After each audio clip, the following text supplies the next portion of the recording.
Hi, I'm Angela Jasper. I live at I'm here tonight representing Faith Voices of Colombia. It's a chapter of the statewide multiracial, multi-faith organization of Missouri Faith Voices. We are committed to racial dignity, economic justice in Colombia and beyond, and will continue to show up for all of our siblings until everyone has what they need to thrive.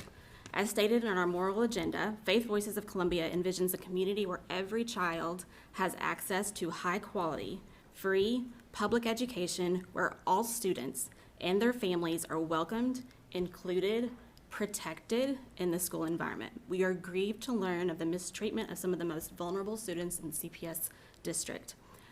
I want to talk about now what I saw before the tour and then what I got to see while I myself was on the tour as well. I received pictures of the rooms, of the boxes, before my tour. It was reported to us that the rooms were being used while under construction.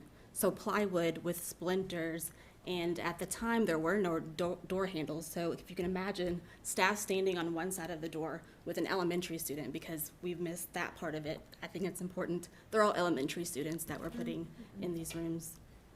Focus serves elementary students.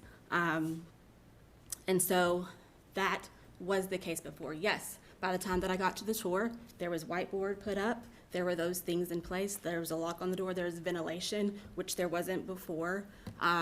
So I feel like we're dealing with facts that were before the tour and facts that were after. I would be a lot less concerned if I knew that kids were not in the rooms while under construction.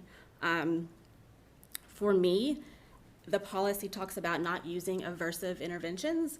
I don't know of anybody in this room that wouldn't consider being put into a room aversive.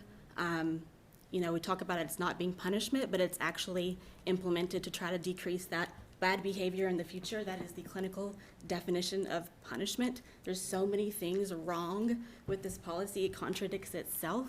I'm urging you to take a second look, to continue talking to parents who I would like to think that they have informed consent, but I think that we need to pause a little bit and educate them on the long-term effects of seclusion and what it could do to their children, whether they're in it or they hear the cries from within, or the effects that it has on our teachers. A teacher sent me these pictures. They're scared. And I ask you to consider looking at this policy and continuing this discussion and saying no to the proposed policy tonight.